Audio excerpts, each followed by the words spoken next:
Welcome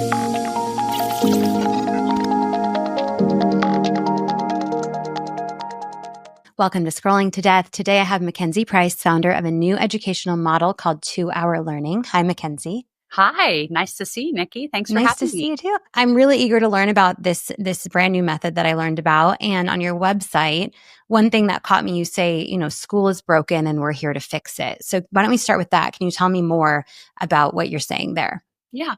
Well, I think, all of us relate to the experience of going to school. I, went to public school all the way through high school. I was one of those kids who was really good at school. I knew how to play the school game. I knew how to get good grades, but I never liked school. I never really understood where that connection between my interests and my talents would be discovered at school. And so I was one of those people who was really excited when I finally graduated from Stanford. I was like, I closed the top of my head and said, okay, I'm never going to school again. I'm never walking to school again. And then I had my children. And so I have two daughters, and they started at our local traditional public school. And what I found pretty quickly was a frustration with the lack of ability to personalize anything for my girls. And where that kind of culminated at was halfway through my oldest daughter's second grade year. We were having a conversation and she said, "Oh, Mom, I don't want to go to school tomorrow." And I said, "What do you mean? You love school." She looked at me and she said, "School is so boring."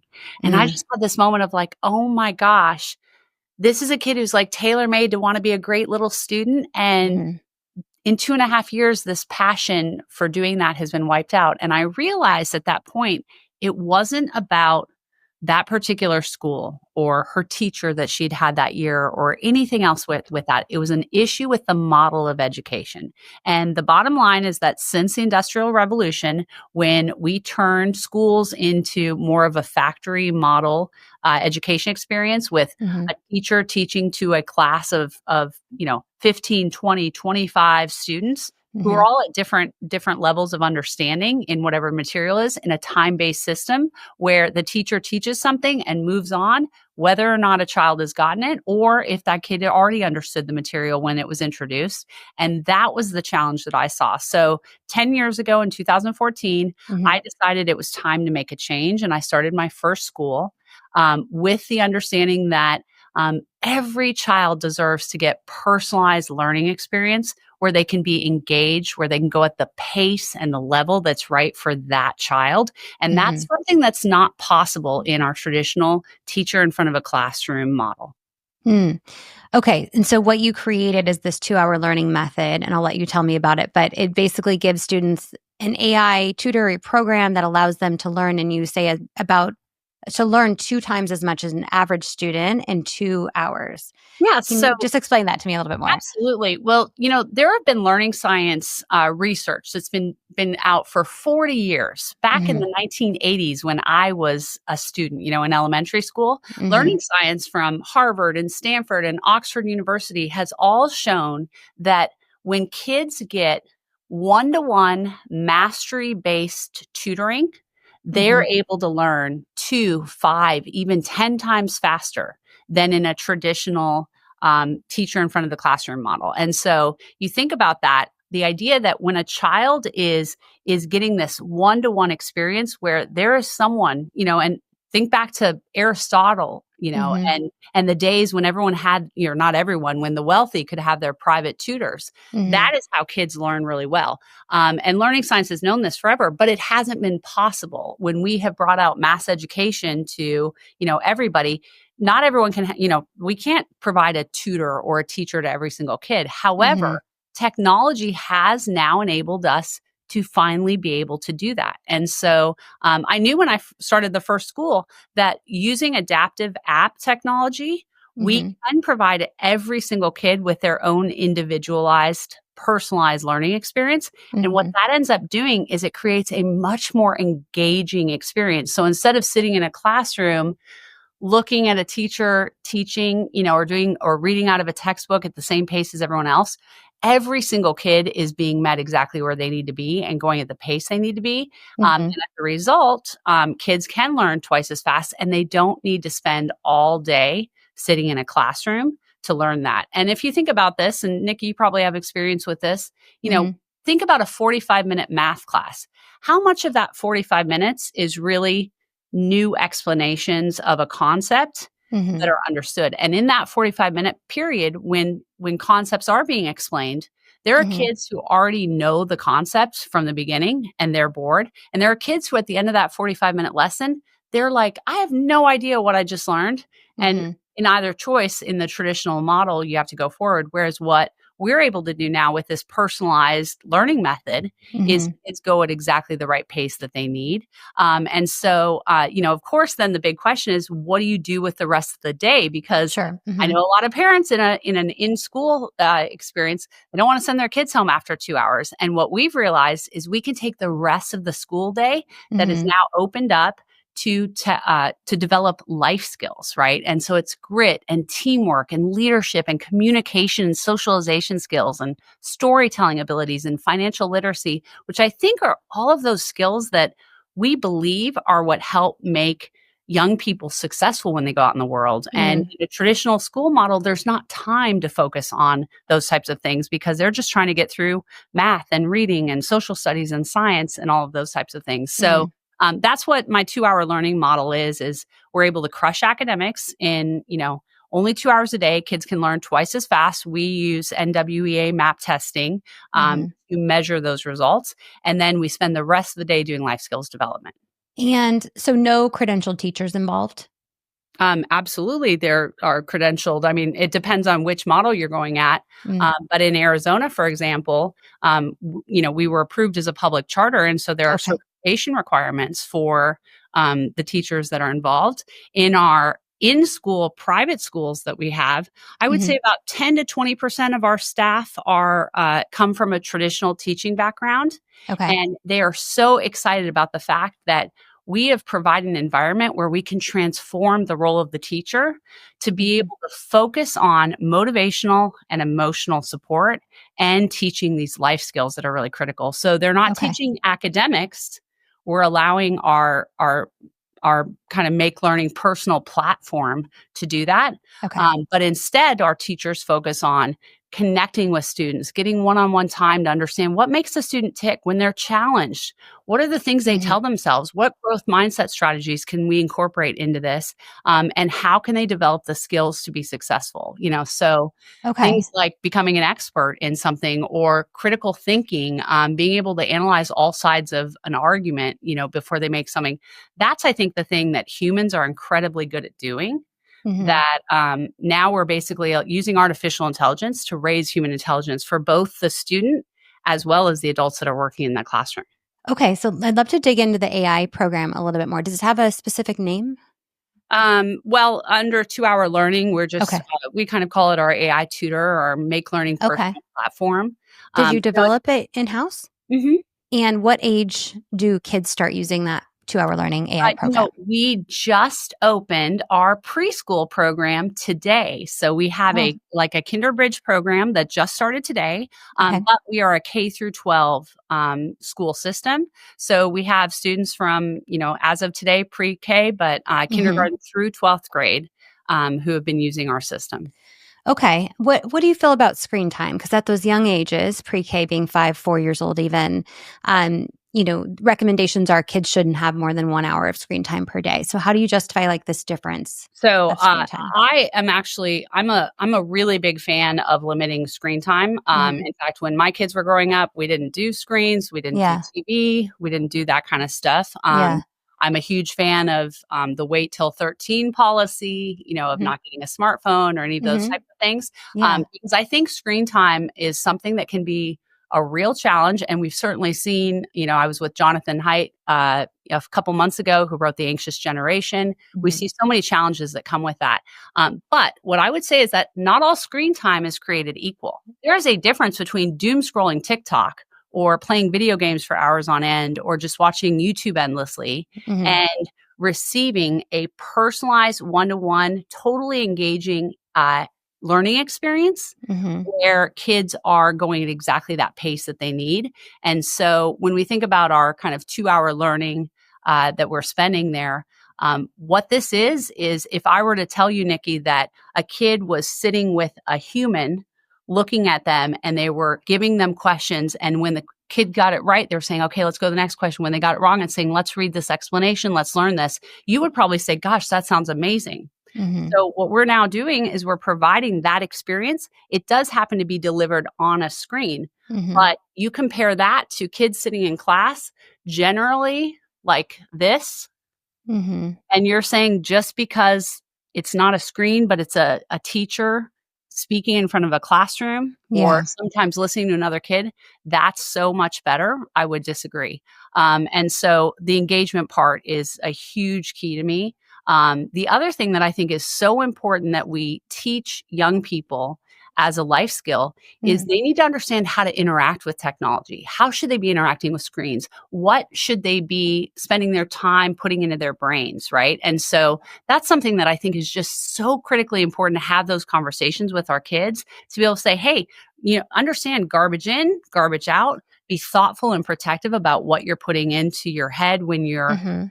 spending time on screens. And then the other big skill that we teach our students is how they can be contributors and creators, not consumers, right? So how can we use social media? How can we use that to do something that creates positivity in the world and goes versus just watching? If you Yeah. love video games, how can you build your own video game? How can you create events around these things? What can you do? And those are some of the skills that I think are really important to teach. Mhm. So that's kind of the long-winded answer to, how do I feel about screen time? I Yeah. don't think all screen time is equal. And I think there is nothing like providing kids with a super engaging way of learning that matches exactly where they're at and personalizes it to them. Yeah. It's great. I'm curious what you think about that because Yeah. are you just against screens because of, I don't know, eye issues, or is it because you're like watching Um, something? there's a lot. I mean, there's a lot of reasons when it comes to why I think limiting screen time at school is really important. But one of the things, I mean, you even mentioned is protecting them from like consuming the bad stuff or the addictive stuff. I'm sure you're using like iPads or Chromebooks Yeah. in the so So how are you protecting them from being able to access what all schools are struggling with? They're getting on YouTube, they're getting on Safari, they're getting on Discord, games, whatever they can find. mhm. So how are you managing that? Yeah. So, because we're doing our education online on screens does not mean that we've just handed kids a computer and iPad and said, go to town, let me know when you've graduated high school, right? We have to Mhm. be so thoughtful about what kids are able to have access to. And Mhm. so in this case, our students have access to the learning apps, which are based on K through 8 Common Core. So it's the same curriculum that kids in traditional classrooms are getting, or at the high school level, it's AP curriculum. So Mhm. their access is to these apps that are teaching this stuff, right? Not Okay. necessarily going and saying, okay, I'm going to go search, the internet, do that. Mhm. We also have, safeguards in place for, what kids are doing. Communication is via, Slack for their guides, our teachers, we call them guides, as well as with each other. And so that's kind of monitored.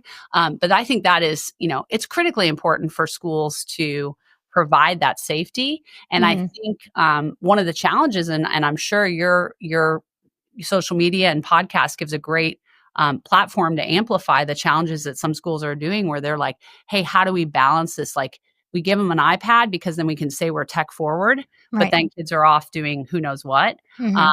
And so there's that. Also, our curriculum, like I said, again, it's not saying, hey, ChatGPT, please teach fifth grade math to my student, right?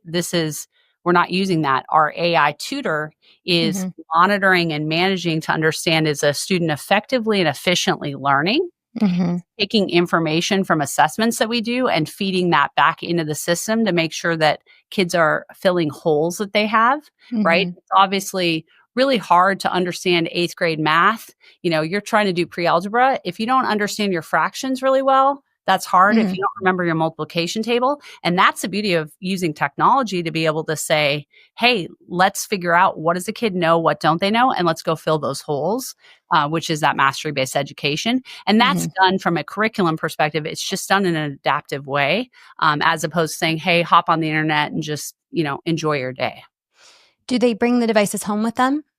They have the opportunity to bring the Okay. devices home with them if they want. We don't have homework in kindergarten through eighth grade, Okay. and Okay. so it just all depends on what they're interested in doing. But those devices still have safeguards in place for students.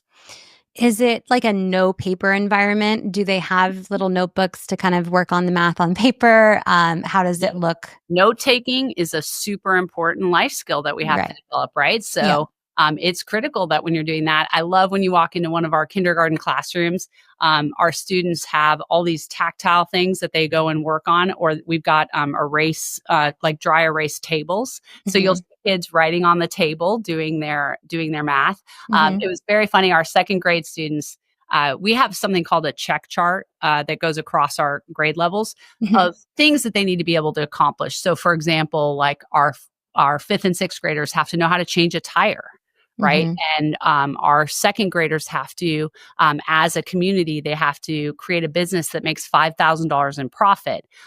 They have to do our third and fourth graders do a grit workshop where the test to pass is a triathlon that consists of three things: solving a Rubik's Cube, um, Hmm. juggling 3 items for 30 seconds, and running a mile. Wow. And so when we show that at the end of a 6-week workshop where these kids have practiced these things and learned that there's an algorithm to solving a Rubik's Cube, and they started by juggling with scarves, and then eventually they're juggling with balls, and they started by walking and running, pretty soon they can run a mile. That Yeah. shows grit. But one of the funniest stories this fall, I had a person touring through one of our second grade classes, and they're showing all these check charts, and the person's like, wow, these seem really hard. What's the hardest one of all of them? And the kids in unison said, learning cursive is the hardest. Mm. And that's just an example. Like, part of education is kids have to have tactile function. They have to get Hmm. hand-eye coordination. They have to do all of those things. And so, yeah, that's critical. But Yeah. don't just need that. You can absolutely incorporate that with learning via personalized tutoring. What about reading from actual books? Because I'm sure you've seen the research that kids really retain more from paper books versus digital. How do you feel about that research? And are there libraries on campus? Is the opportunity there for them to read paper books? Absolutely. I think reading. I will say that I've always loved reading, and that is one of the tenets that we've certainly brought into our school philosophy. Hmm. Is we encourage kids to learn to love to read by reading what you love, and that's everything. So certainly, there's paper books, and we've got libraries that are really cute to see, and kids can do that. But the other thing that we've found is when you take that 7-year-old boy who hates to read, he doesn't like reading. He doesn't really want to practice reading, but you know that he loves his best friends from his soccer team, and he loves the Avengers movies, and he loves his grandma and grandpa on his mom's side. Hmm. And you then create a choose your own adventure story where he and his Hmm. soccer teammates are the heroes in a go save the world Avengers style storyline that starts out with them eating milk and cookies at grandma and grandpa's house. And you put that story to the appropriate Lexile level for that child. Hmm. Suddenly that boy is like, I want to read now that I'm the main hero in this story. And that is an example of a way that we can personalize and connect kids to fall in love with something like reading that isn't available on a book. How about teaching kids the ability to use AI to give them tools to help them be more creative and say, hey, let's work together on writing a story where you're Hmm. the hero, and then reading your story to your classmates, taking that home to your family and reading. Those are some of the things that technology is enabling us to do to get Hmm. kids on fire and fall in love with the process of learning. And reading's a great example. This is certainly true in math too. One of the things I fundamentally believe is that competence leads to confidence. So if a child understands, like, wow, I actually can read, I know how to read, I'm learning to read, and I'm enjoying what I'm reading, they start getting excited about that. Same thing with math. If you understand the math concepts, all of a sudden you're like, okay, I actually kind of like this math. It's really fun, right? And when we can Hmm. enable kids to be successful in whatever academic thing that they're doing, it develops a confidence that makes them fall in love with the idea of becoming really self-driven learners. And at the end of the day, Hmm. that's what I'm working to deliver, is self-driven learners. So a lot of experts I've talked to talk about the importance of boredom. And it sounds like your program is really fun and personalized and engaging and not boring. But life, as you move forward, is boring a lot. And it's not super engaging and it's not super personalized. So what would you say to, experts who talk about the importance of letting the kid be bored and sort of be creative in that boredom? Well, I think there's definitely times. So if you told me, you know what, sometimes when kids are at home, Mm-hmm. they should be able to be bored and go make up a game and figure out something to do, go play outside. But if you're telling me that the value of sitting in a school classroom and being bored is a good thing, I would vehemently disagree. Sure. And Um, also, I think it's the same thing. I think you could take the same track of, hey, for example, one of the things we've created our cultures at our schools because kids get really excited about figuring out that intersection of their passions and their talents. They mhm, tend to end up working on activities and things that they really enjoy. And as a result, what we've generally seen is that we don't struggle as much as a lot of schools with cultural issues that you see in traditional environments, especially at the high school level, like partying and smoking and drinking and doing all those kinds of mhm, things. And I've heard people say, well, gosh, I mean, when these kids get to college, aren't they going to have to be around that? And my answer is always like, so you think just because when you're 18, 19, you're going to have to navigate, those social pressures, it's better to start practicing that at 13? So not the to. idea of like, yes, life will be boring sometimes. So let's make sure Mhm, they're bored as often as possible. That's mm. crazy. Sure. Okay. The AI tutor, does it include like a chat bot? Is there something they kind of interact with?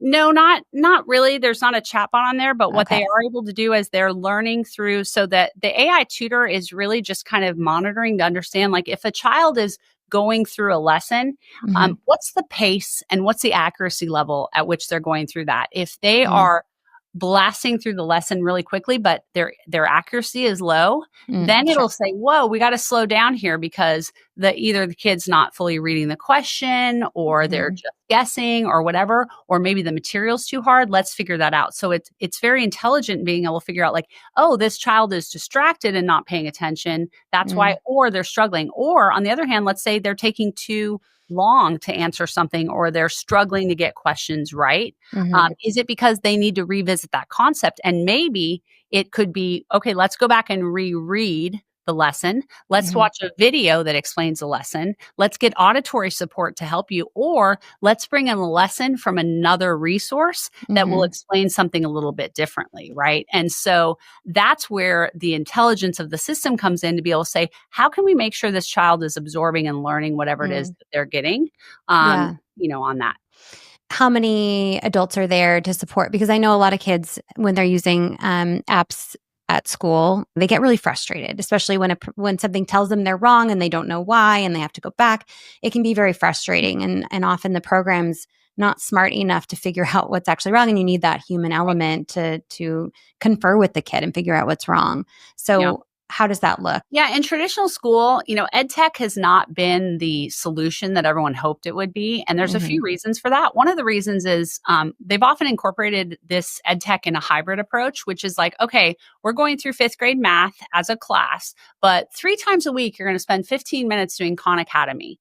And when you think about that, that time, kids aren't well trained on how to engage with the app in an efficient way, and Hmm. they're not managing. So they may just be playing. They could be playing a different game on that Right. iPad Yeah. for all we know, but they're not Hmm. even on it. Or they'll do something like Topic Shop where they say, "Oh, I'm gonna try this, and then as soon as it gets hard, I'm gonna back out. I'm gonna do something else." And Hmm. then they get plopped back into their classroom, still doing the same material that the Hmm. rest of the class is doing. So how does that work? So for me, one of the things that we've decided is we are creating this pure experience where kids are doing all of their academics, right? All of their academics are done via adaptive apps and AI technology so that they're staying on that path that works for them at their pace Hmm. and level. Now that said, um, humans are integral to the classroom experience, right? You've got to have people there. And so that can look a little bit different. So at our kindergarten through second grade level, Hmm. our ratio is 1 to 5, right? And we have guides that are there. Now, here's what they don't do. You will never see one of our guides teaching a child math what they'll do is say, hey, have you used your resources? Have you looked at this? Have you gone and gotten some tools to try to work through this?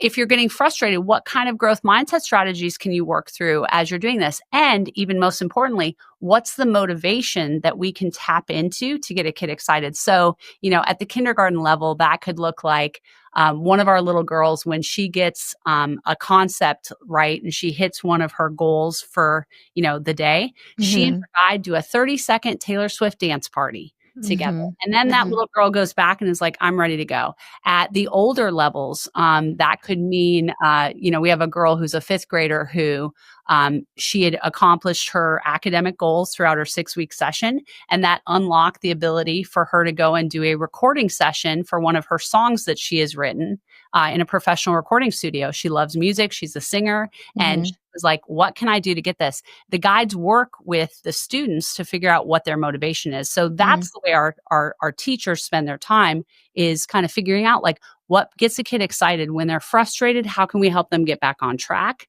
Mhm. What's important to them?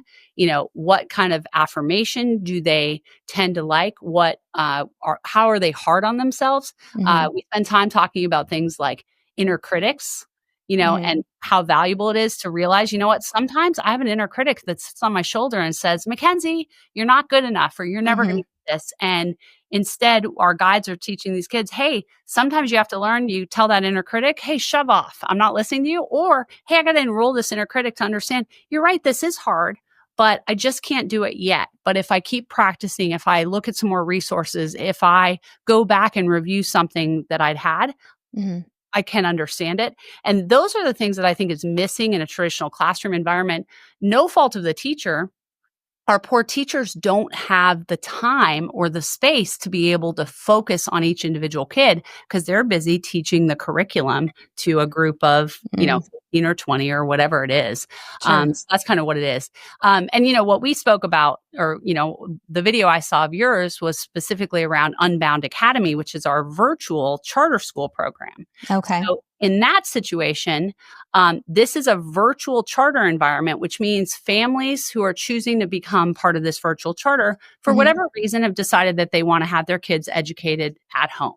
Okay. And so in that situation, we're still getting the benefit of the 2-hour learning model, which I would argue there's not a better learning model that is Mhm. more tailored to a virtual experience. Because I'll tell you what wouldn't be fun is sitting on Zoom school the way that all these kids had to do during COVID, No, that's not right? fun. And Mm-mm. and that's what most virtual charters are. Instead, our kids in the virtual environment are going to be getting that same 2-hour learning experience that our children get in the classroom environment. And then they've got their teachers who are going to be working on things like practicing growth mindsets, figuring out motivation models that get the kids excited, for going to learn, and then Mhm. spending all afternoon doing these life skills workshops. And does the life skills workshops include devices as well, or is it mostly off devices? Well, I mean, because it's a charter Depends. school, there are Mhm. requirements for seat time. You have to, even though Okay. you're at home in a virtual charter, you still have to Mhm. go to school for a certain number of hours a day. So, Okay. unlike homeschool, private homeschool experience where parents can say, hey, we're done with our academics and we're going to go off to the park or the playground or Sure. whatever, in a virtual charter environment, or any public environment, there are rules to do that. So our Okay. students will be still connected, but they'll be doing group activities with their classmates as Okay. well as with their teachers. Okay. They'll be doing things like public speaking workshops, right? They'll be doing activities where they get to do problem solving and teamwork exercises. Like there's a Mount Everest simulation. It's Mhm. actually a Harvard Business School case study that they do, and these kids will work on that. So yes, they will be on a computer. And again, for whatever reason, there are families who choose to have their kids educated at Sure. home Okay. doing this from a virtual charter perspective. But the ones in a classroom or in a school past the 2-hour learning section, so for the workshops, the devices will be integrated depending on the type of topic that they're working on? Right. So, for example, we have students. Last year, we had our fifth and sixth graders ran an Airbnb. So Mm. that meant that they were at the Airbnb doing interior design. They were building furniture. They were Mhm. doing things like that. This year, they're launching a food truck.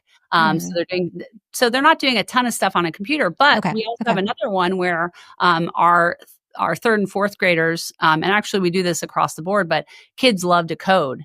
So we'll do Mhm. coding things where they're coding self-driving cars, and certainly for that, you're using a computer. You're also working with a team, um, Mhm. to be able to code. So it just depends on what the workshop is. 'Kay. I will tell you an example of, storytelling and public speaking is a great one. We use things like artificial intelligence to provide feedback on we use an app called Ori, and it's Mhm. really great for a kid who's maybe shy and nervous about speaking in front of an audience, but he can get feedback around here's his intonation, number of Mhm. filler words.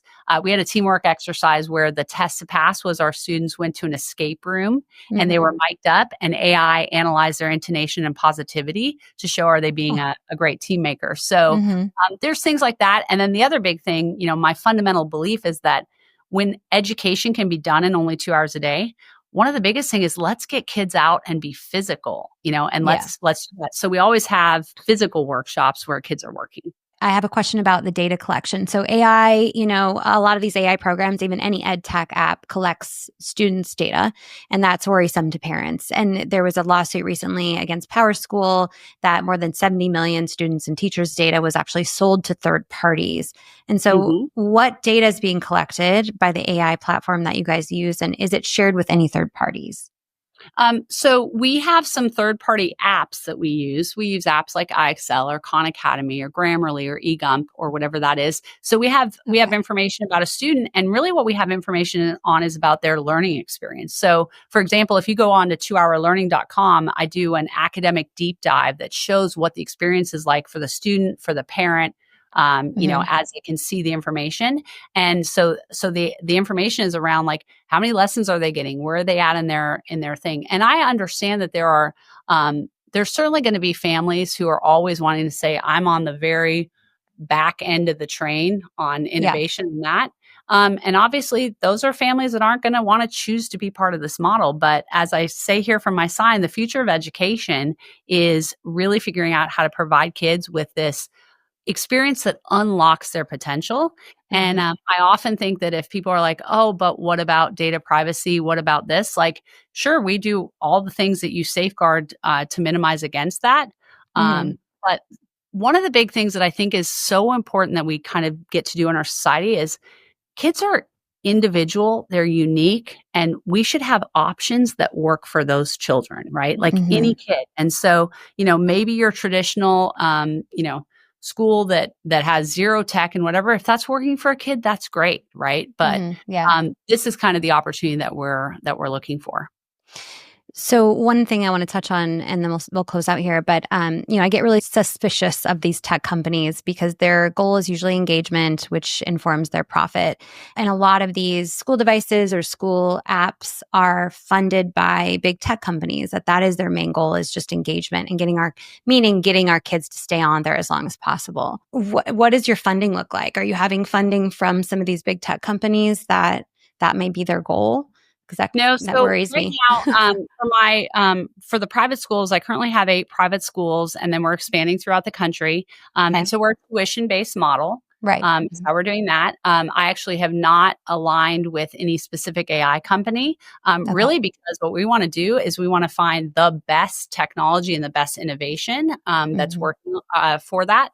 And then in the case of our virtual charter program, that does become state funded, right? Because Right. it's free tuition, it's totally free to students. So in that situation, the state will be paying for that. So we'll be collecting money from the state in our public experience, but that's Mhm. also what's allowing us to make this model of education accessible for as many people as possible, Mhm. not just be in a private tuition based model. So with the charters through the state funding, the kids will have to do testing to kind of earn that funding, right? Is that how So that works? I'm a huge fan of testing, and I'll tell you the reason. Well, first of all, I'll say in the traditional education world, Mhm. testing is brutal, right? It's Mhm. like there's all this stress. Teachers feel like they have to teach to the test all year. Kids get Yeah. stressed out about it. And then at the end of the test, they get the results. Nothing changes for that child as a result of the test happen. In Mhm. our environment, we can take standardized tests and turn them into feedback that helps us understand, what does this child know? What don't they know? And then let's feed that into the system to go fill those holes. And so one of the things, I mentioned we use NWEA MAP reports, and I Mhm. love asking parents. I'll say, hey, does your school do MAP testing? And some parent will say, yes, it does. And I'll say, do they give you the reports? Yes, they do. How long are the reports? They'll say, they're 2 pages. I'm like, Mhm. actually MAP reports are really more like 18 pages, because they'll literally go into detail of like, this child knows their geometry, but they don't know this. They know this, but Mhm. not this. And we can take that information and go plug that in to fill all those holes. That's Mhm. why we're able to get such great results of kids learning twice as fast, and Mhm. we're doing it in so much less time. And so, yeah, now as a state charter, we have all kinds of regulations and rules that Yeah. the state is going to require. And I am super confident that we can blow through the academic expectations, Mhm. really provide this phenomenal academic experience.